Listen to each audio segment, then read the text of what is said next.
This rich guy has crashed more supercars than most of us will ever drive. But even after wrecking storage units and turning an entire city upside down, Benjamin Chen walks away with no criminal charges. We are going to find out about how Ben Chen made the city into his personal racetrack and got away with it. Why were charges dropped against Ben Chen, the driver in New York's Gemballa hit-and-run rampage? Find out later in this video. Benjamin Chen embarked on a 5-car hit-and-run spree in Midtown Manhattan with his rare Gemballa-tuned Porsche Carrera GT. Same one Paul Walker unfortunately had a fatal accident. In the $800,000 wreck drew worldwide attention. It's not every day you see a 1 of 25 performance machine being used as a battering ram. Nor is it every day you come across someone with a driving record like Chen's. By confirmed account, this unfortunate Gemballa Mirage GT is at least the third 6-figure exotic he's crashed over the last 10 years. With rumors about much higher count, associated cover-ups splashing around on social media. But even if you just stick to the 3 on the record crashes, Benjamin Chen has single-handedly destroyed more supercars than most of us will ever touch in our lifetimes, let alone drive. We should note that this isn't internet shame without a purpose.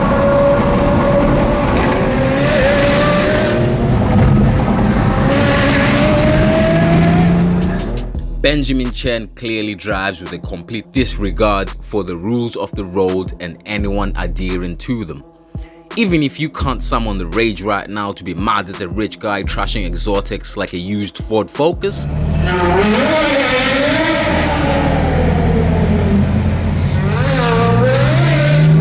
it is somewhat astounding to see how much a wealthy automotive influencer can get away with while consistently endangering others on the public roads. The first viral smash 'em up with loads of documentation took place in 2013 during that year's Gold Rush rally, which itself is a reputation for supercar drivers doing mad things.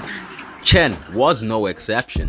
Shortly after Raleigh left Dallas, Chen lost control of a rented McLaren 12C Spider at triple-digit speeds and flew quite way off the road before impacting a roadside storage unit in Mount Vernon, Texas, roughly 100 miles away from the day's starting point. Chen also had a passenger at the time, but both escaped injury. Fortunately, Olivia Gully, whichever way you say it, pronounce it, a passenger in the car was uninjured. Meanwhile, the black McLaren was utterly destroyed. Chen was ticketed for reckless driving.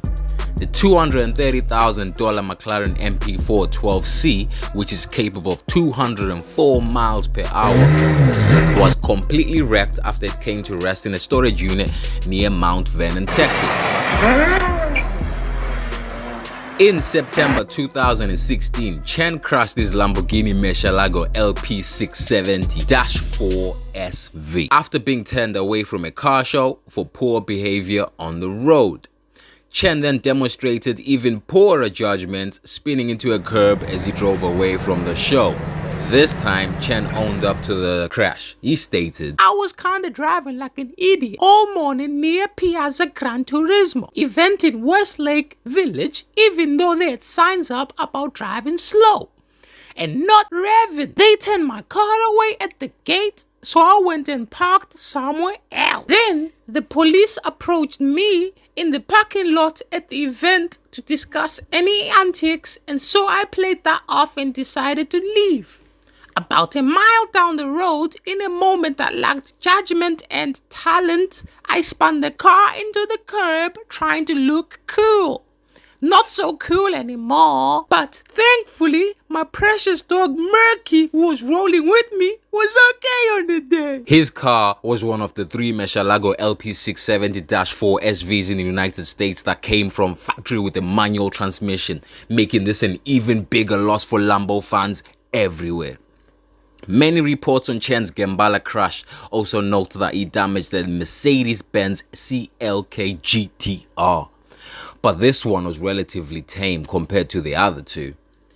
Benjamin Chen's very low AMG made one of 25 CLK GTR scraped its nose, undercarriage and tail as it left a steep gas station driveway straight on as opposed to an angle. There are reports of a Bugatti Veyron 6.4 Super Sport, a Mansouri-tuned Mercedes SLR McLaren and an Audi R8, and more fall into his hand, as well as allegations that Chen paid to have photos and videos of those crashes removed from the Luxury 4Play forums, a company he helped build. So, why were charges dropped against the driver in New York's Gemballa hit-and-run rampage? Benjamin Chen was arrested on April 7th, 2020, following a wrecking spree in his Gemballa Mirage GT. He lost control of the car, punted a minivan, and appeared to drive away from the scene of the initial wreck.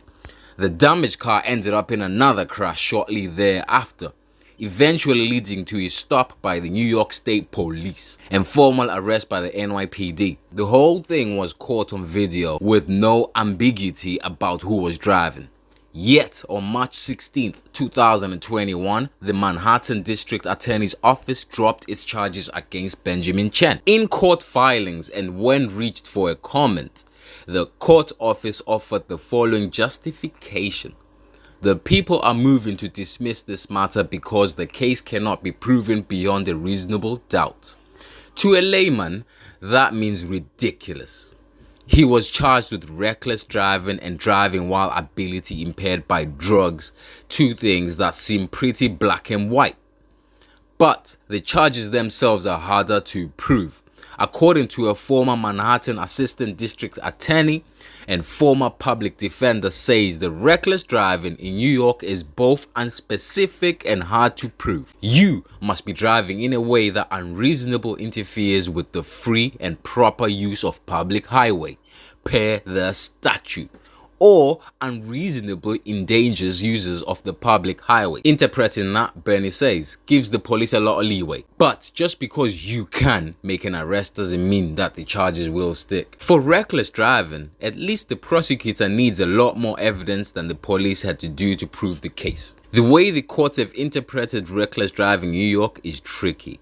That prosecutor has to be able to show, notwithstanding what the language of what the statute says, that the driver was actually disregarding the safety of other people. And that's tricky when there's nobody else on the road. That's relevant because this took place in April 2020, when the New York was under a stay-at-home order. COVID-19. Like the groups that broke the Cannonball records during this period, Benjamin Chen had access to open roads largely devoid of traffic. Without other road users, it's hard to prove that he was endangering users of public highway. Had he come close to striking a pedestrian, it may have been a different story. But in this case, the defense may have convinced the prosecutor that the evidence can't clear the extremely high bar required to prove reckless driving beyond a reasonable doubt. Basically, he got away with it because it was during COVID-19 lockdown. There was no one on the road to endanger. That was the story of Benjamin Chen, the man who's wrecked more supercars than you ever drive. Subscribe!